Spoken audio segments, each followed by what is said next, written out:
Welcome back to the Fantasy Football Formula. It's been a few weeks since our mock draft, but we're back. We're going to do an initial win total overview. We still have the NFL draft coming up, but we just wanted to, this is a time where you can get some value on some picks and try to make a little bit of money here. So we're going to go through and give you our top 3 favorite unders and our top 3 favorite overs for the season. Before the Season win totals. What? That's what I said. Season win totals. Yeah, Yep. season win totals. And you said before the draft? Correct. Yeah, Okay. the draft's in 2 weeks. I just want to make sure because some of these could change. Yeah. So we're gonna upload this, and then we might revisit this after the draft till right before the season starts to see how markets have changed. But as always, markets will get sharper as it gets closer to kickoff. So this is the time to, you can use some of your own insights to see like what you think teams will do in the draft and try to get an edge that way. So who wants to kick us off here? We'll each do an under, and then we'll each do an over. All right, I'll start off. My first one I'm taking is, as of right now, the Panthers under 7.5. Obviously, they have the first pick in the draft after trading with the Bears. New regime there. In my eyes, and they have also picked up Andy Dalton. Whoever they draft, either CJ Stroud, Bryce Young, whoever it might be, Andy Dalton's going to be starting for at least the first, I'd say half the season. And then they'll probably pull the plug because, it's Andy Dalton and we've seen what he can do and he can't do much of anything anymore. So I can see Andy Dalton maybe winning a couple games and then the rookie coming in just so they can start getting the snaps, and the GM is going to get pressure from the owner after taking the number 1 pick, and they will throw in, like I said, either Bryce Young or CJ Stroud, and rookie quarterbacks coming in halfway through the season throughout the years have not done very well. And obviously it's a transition, and I think that they will probably struggle like most rookie quarterbacks do. So under 7.5 is where I will be taking the Panthers. All right. So you think that the first pick won't start immediately? No. Okay. Absolutely not. No, just because I just think they'll be like, oh, he's not ready yet. Then they'll go through training camp and be like, oh, it's going to be a competition. No, I don't think they do that. All right. Who wants to go next? I'll take one. I think a couple of us have this pick. So it's the under for Rams 7.5. Last year, 2022, they only had 5 wins. And I would say that their roster got significantly worse, losing Jalen Ramsey, a lot of their defensive veterans. So I didn't really think this line made any sense. 7.5 wins. I don't see where they got 3 wins better at all, especially on the rumors of a potential Sean McVay retirement. They're trying to shop Matthew Stafford. There's a ton of question marks here, but there's one thing that is certain is they have not gotten any better on paper, and significantly worse. They lost their best player. I mean, where do you want to look at it? It's kind of a train wreck over there. So for them to get over 7 wins, I just think is easily the most unrealistic prediction on the board. So yeah, that's my favorite. I'm with you there, Nick. They won 5 games last year. They, as you mentioned, lost a ton of people. They also have arguably a top 10 hardest strength of schedule this year. They've got the Cowboys, Eagles, Bengals, Giants outside of their division. I don't see where they're going to score any points. I don't know where their offensive weapons are going to be. Obviously, you've got Aaron Donald still, so that's something, but yeah, this is the one that immediately jumped out to me as way too high. Yeah. My thing is like, is Aaron Donald and a healthy Cooper Kupp going to win you 8 games? Like, no. You need a lot more to win in this league. Yeah. This is one of my favorite bets. I love this Rams under 7.5. So my insight on this is I think they're the worst team in the league. I mean, I don't know why. So the Cardinals have a total of like 5.5, the Texans 5.5, like the Rams should be right there with them. Cooper Kupp's getting older. He's gonna be what, like 30 years old, 31, and then Donald's gonna be like he's like 32.5 in the middle of the season. They lost Ramsey. They have no draft capital. Like, as I said a few years ago, I said after the Rams won the Super Bowl, I thought this team, I mean, they got their Super Bowl when they did. Props to them. But I said they will be one of the worst teams for a long, long time. And, in 2023, I believe they will be the worst team in the NFL. I didn't put them in here for a couple of reasons. One was I think they had the most injured offensive line in the history of offensive lines last year. I don't think a starter made it past like the first 4 games for them. And then Matthew Stafford was also banged up.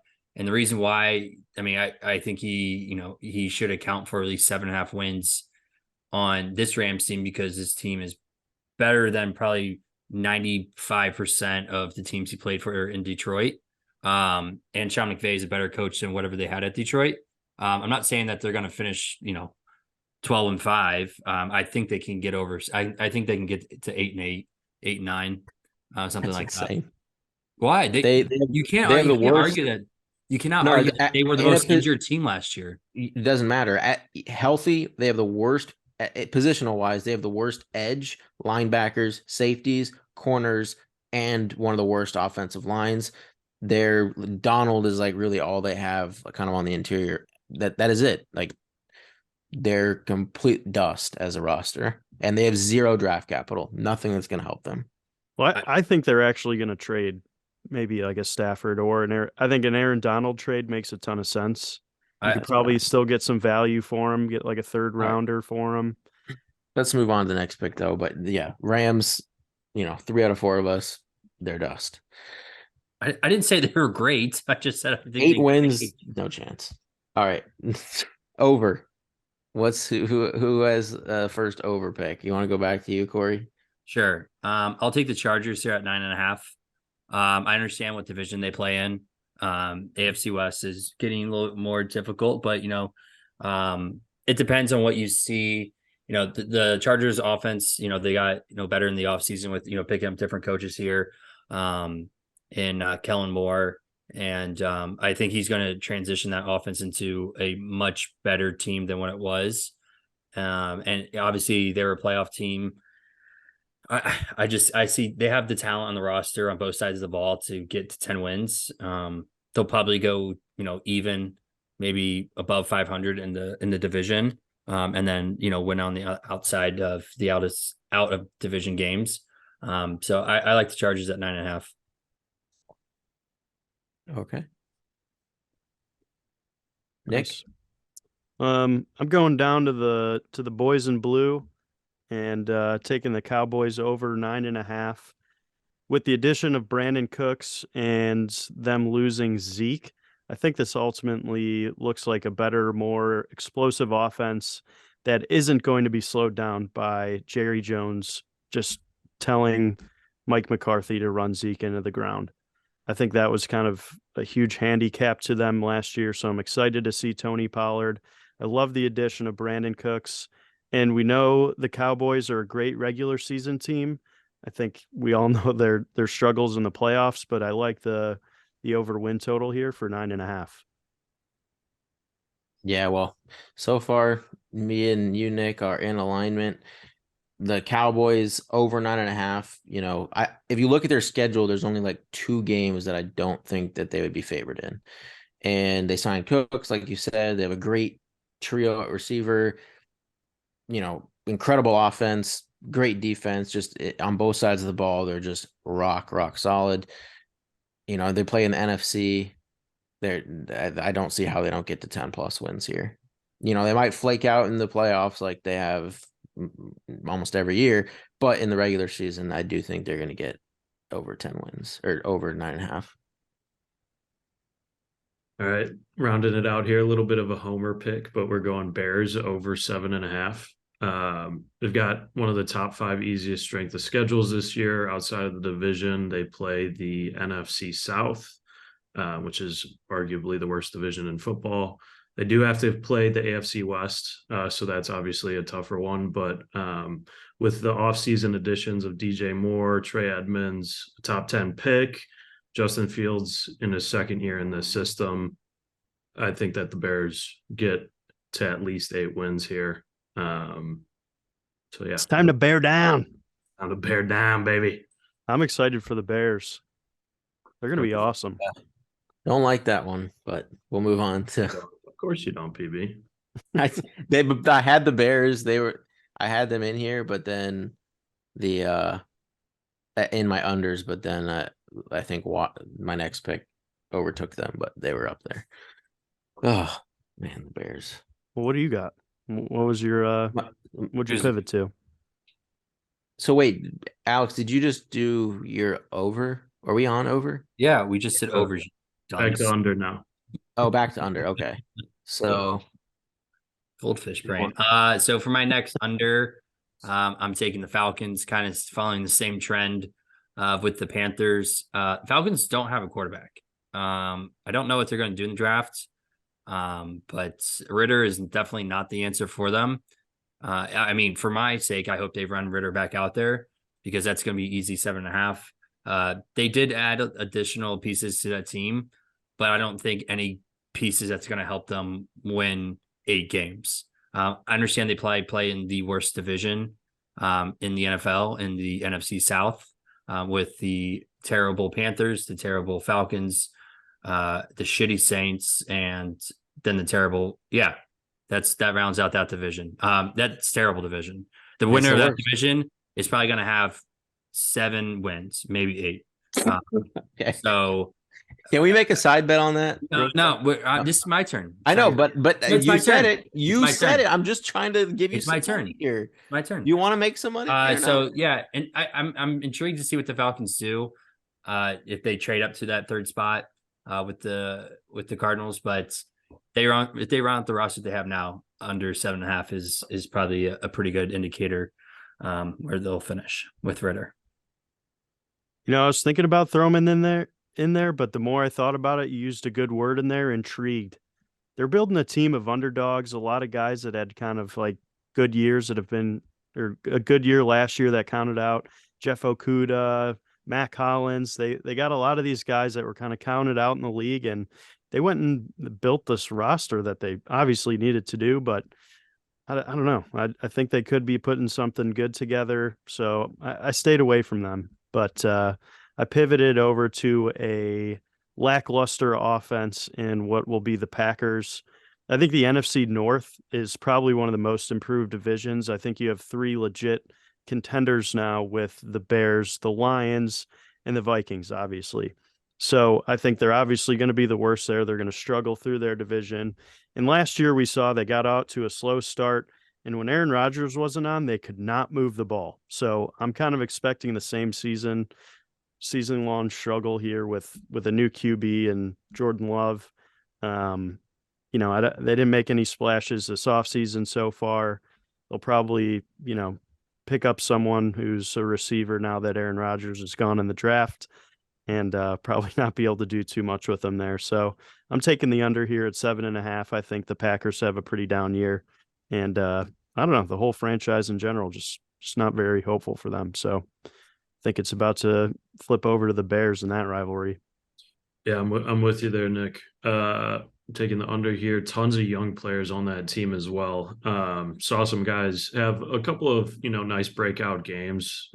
Christian Watson and Romeo Dobbs, but again, that's with Aaron Rodgers throwing them the ball. So I think while Jordan Love may turn out to be a guy eventually, I think his first year in the league he's going to have problems. And like you said, they're playing in the NFC North with 3 very improved teams.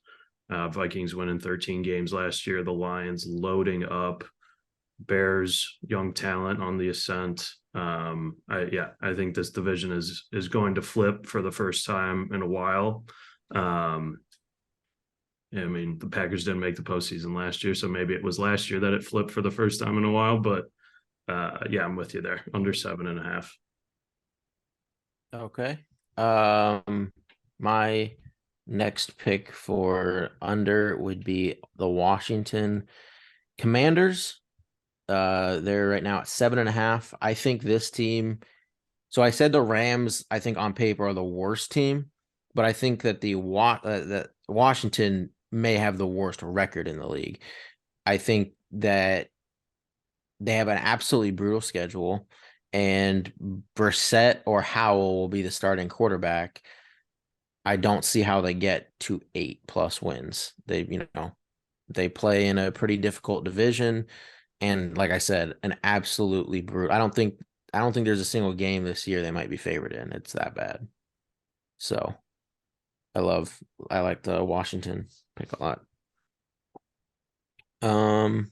All right, we moving on to our next over. Yep. I am taking the runner-up, the Eagles, over 10.5. I understand that they will have the hardest strength of schedule next season. But that team, they've lost a couple pieces here and there, but that team, that core of that team is still really there. They have a good coach. They have a very good, emerging quarterback in Jalen Hurts. I don't know if you can say emerging anymore for what he did in the Super Bowl. I mean, that team, and especially with their draft capital that they have coming up, they're just reloading the teams the pieces that they offloaded here in the offseason. I mean, I can see them only losing probably 2 to 3 games this year, and probably retaining the top spot in the NFC, especially in a weak NFC, and have another run at the Super Bowl. I think this team is built that way, and they'll continue to have success. So over 10.5, easy. Okay. Good luck with that one. Nick? Yeah. My next over is going to be the Seattle Seahawks. Kind of a surprise from last year. Everyone had counted them out at the beginning of the year, really overlooked Geno Smith. But I'll tell you what, Pete Carroll knows how to coach those guys up, and I think they won a lot of games because he's a really good coach. As much as everyone wants to hate him and everything, but he can win games. He's good at it. The thing I love most about Pete Carroll is he's able to bring in a lot of young guys and have them compete and find some success right away. So they have 2 first-round picks here, adding to a pretty good roster. I think DK Metcalf is one of the best players in the NFL, and he's going to keep them in any game on offense.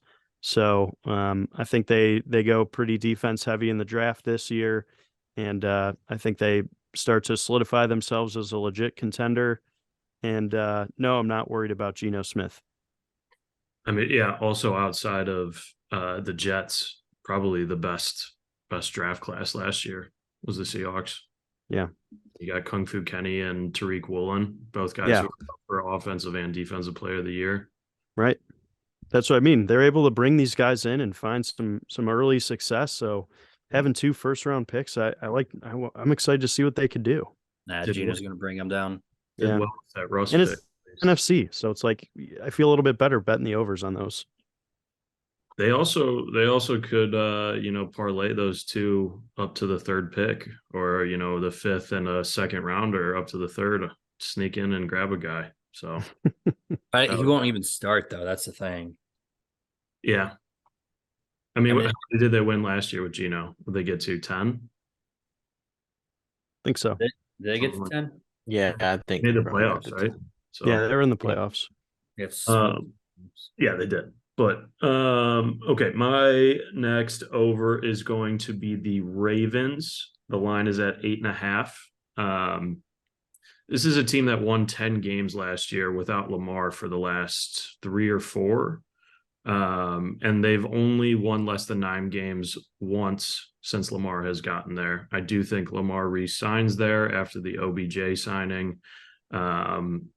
And outside of the division, which is obviously a tough one, they're playing the Cardinals, the Texans, sorry, Corey, the Colts, the Rams, and a couple of other teams that are definitely beatable. and we tend to see these Bengals, Browns, Steelers matchups getting split a lot of times. A lot of times teams winning at home and then losing on the road. So I think getting to 9 wins for the Ravens is definitely a doable thing. That's if Lamar's there, right? I think, in terms of looking ahead at these lines, I think this is somewhat factoring in a questionable chance that Lamar is back. I'm banking on the fact that he is going back, and I think that they can definitely win more than 8.5 games if he's there. Okay. Yeah. 8.5. Does seem like kind of like you would think it would be like, well, I don't know. It seems right, but it also seems like 9 is definitely doable. Like I think 9.5. This they seem like a team. Like I know a lot of these are half point, but the Ravens do seem like a team where like 9 feels like the right line because it's like a push, and then like one way or the other, the half seems off, whether it's 9.5 or 8.5. I agree with you there. My next over is, this is kind of fading Corey's under of the Falcons, but it's over 7.5 wins for the Falcons. I'm a Saints fan, and this is one of my top 3 overs. So I know the division very well. The Falcons went out and spent a ton of money in free agency. They won 7 games last year, and now they've added a boatload of talent. They have the second easiest strength of schedule, only to the Saints.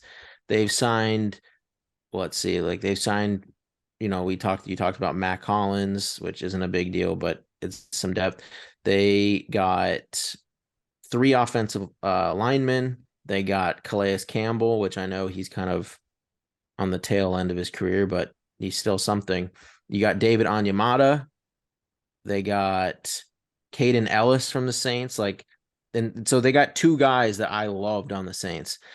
And I think the floor for this team is they got Jesse Bates.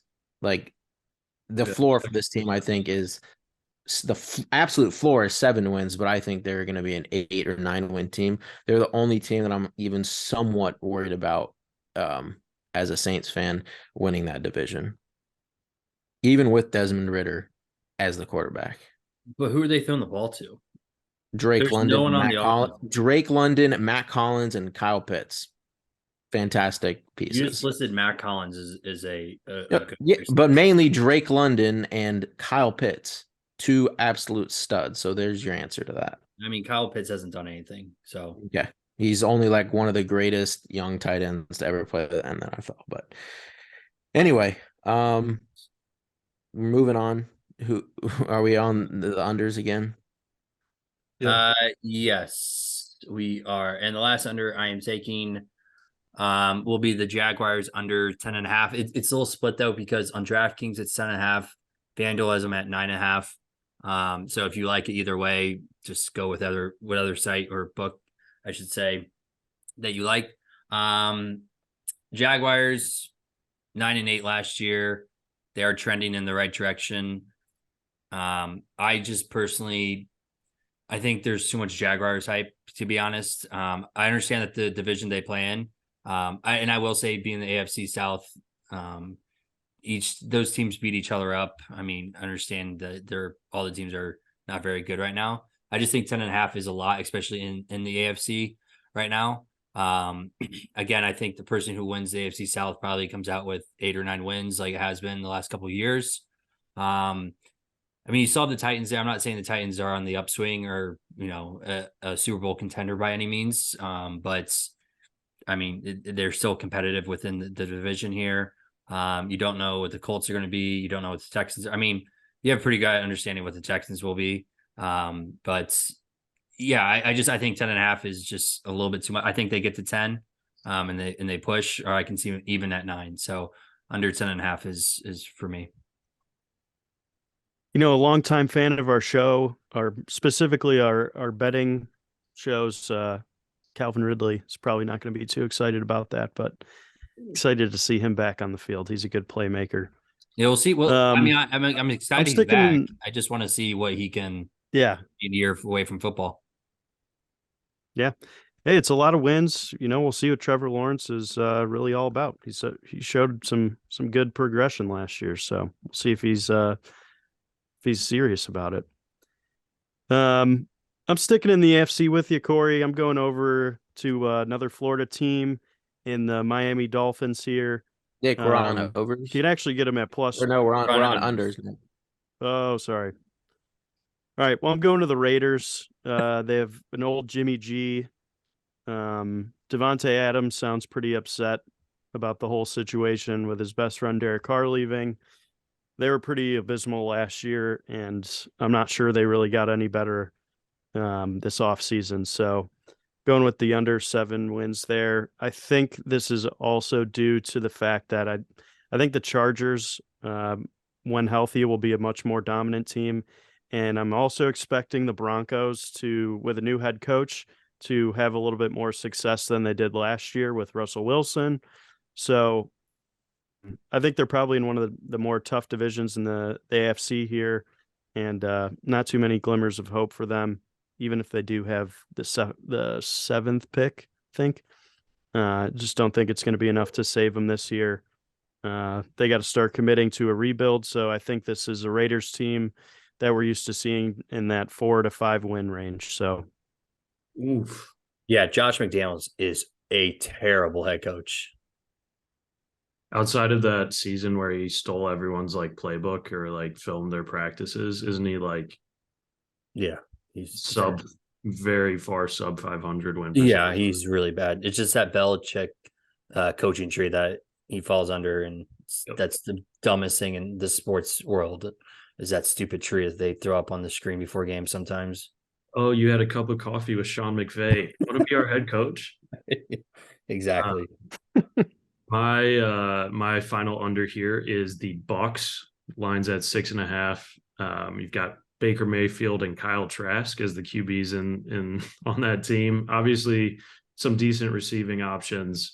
Rashad White's not terrible out of the backfield, but that defense is decimated. That O-line is old, and I think they're going to have trouble getting to 5 wins here. So going with the under 6.5. Just don't like the direction that this team is going in.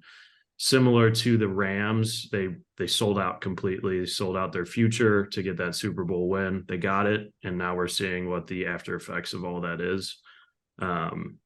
Yeah, this is going to be a tough team to watch this year.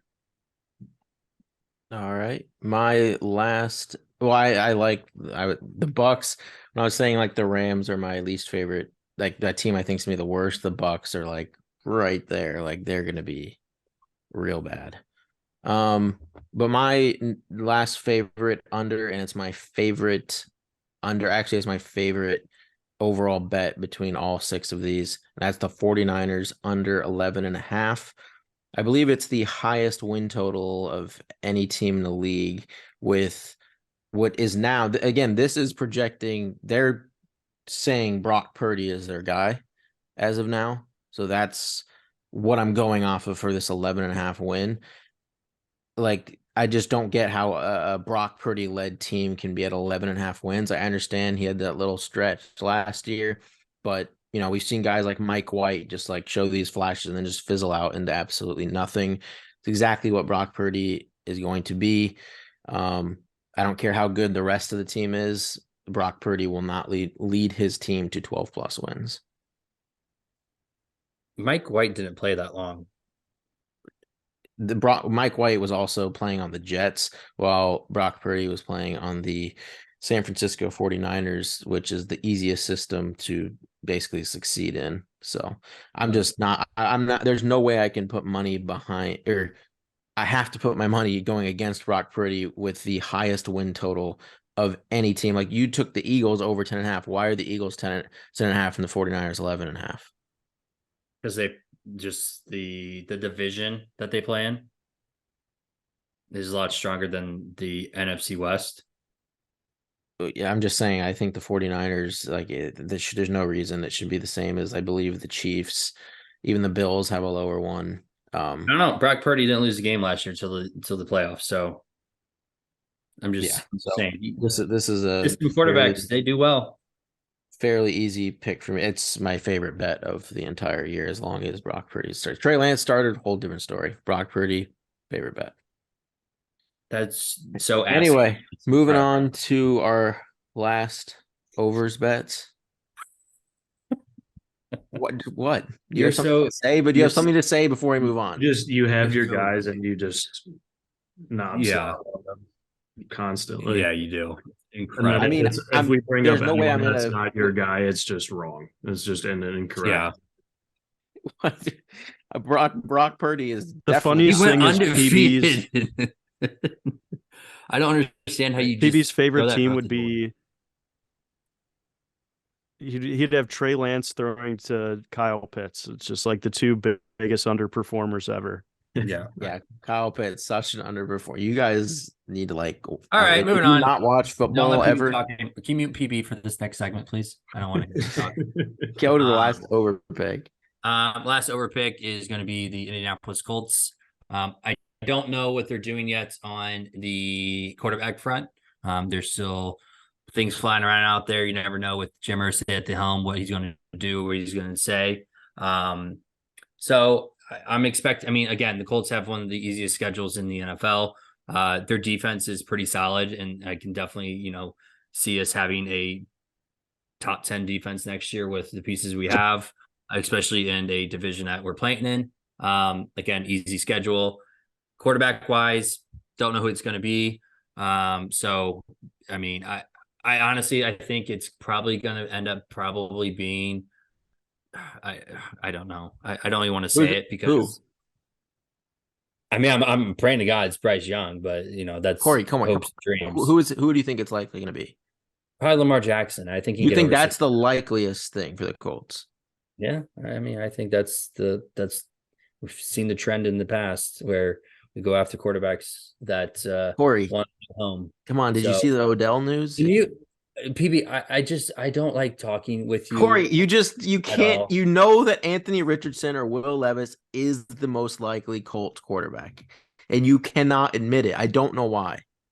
because I just want to wait till the draft and then I'll Just then I'll admit get it. my Like, you picks. don't have to dance around it.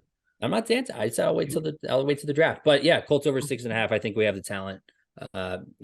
We once had a top offensive line. We haven't lost any of those pieces. So maybe if they can figure it out, new head coach, bring in some new blood. We don't have Frank Wright there to bring the team down anymore. So over 6.5 is very doable.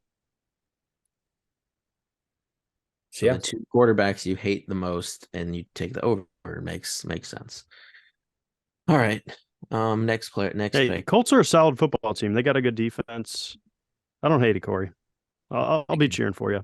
Thanks. All right. I mentioned this before, but my last over is going to be the Miami Dolphins.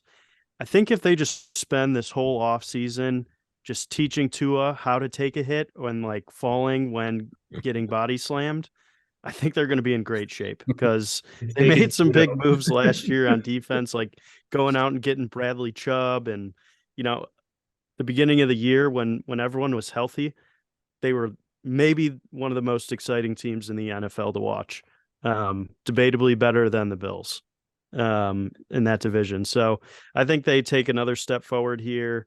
Mike McDaniel, love that guy as a coach. I think he's the next up and coming guy. So I think they're well coached. I think they got a roster full of success. And I absolutely love Tyreek Hill and Jalen Waddle being able to carry them to over 10 wins here on the year. So not too scared of Aaron Rodgers and the Jets. I think they're going to have a great year too in that division. And it's going to be ultra competitive. But I like what the Dolphins have in store. It's going to be business as usual. And I think they got a leg up on the Jets there and experiences, kind of a team working together. So, all right, my last over is so I'm going FanDuel here for this bet. Jags over 9.5, as Corey mentioned. DraftKings has them at 10.5. FanDuel's got them at 9.5. They're getting Calvin Ridley back, and as far as I'm concerned, again, I'm sorry, Corey, for what I'm about to say, but they're the only team in this division who has a solidified quarterback and who is trending currently in the right direction, in my opinion. Get to play the Texans twice, the Titans twice, Don't say it. twice. I'll Maybe- say it Colts twice. Maybe they'll split them. But after that, they also get to play the NFC South. So get to play two of the weakest divisions in the entire league. And, you know, we saw the competition, the level that they played at in the playoffs against the Chiefs, gave them probably their toughest game. So yeah, I think that they get over 9.5 here. And if you're going to FanDuel, that's where you're going to get that number. All right. And my last over bet is ugly, but I don't think they deserve to have the lowest, well, tied for the lowest, I believe, with the Texans at 5.5. I don't think they're the bottom two. I don't think they're a bottom two team in the league. They won 4 games last year with Kyler injured for a ton of them. They have some high draft capital. They have a fairly like around a top 10 easiest schedule in the league. And I think Kyler is better than most give him credit for. So, you know, this is a team that everyone just loves to dog on, and they are easy to dog on. But I just think I think teams like the Texans, the Rams, Bucks, and like the Colts, those are teams that all should be at like 5.5, and the Cardinals should be at like 6.5, 7.5. I think there's no reason for that. Kyler Murray's 1 foot out the door. He's going to go play baseball. Oh, is he? He's playing baseball in 2023? That's your prediction? No, like next season, next upcoming spring season for the A's, he's going to play baseball for them.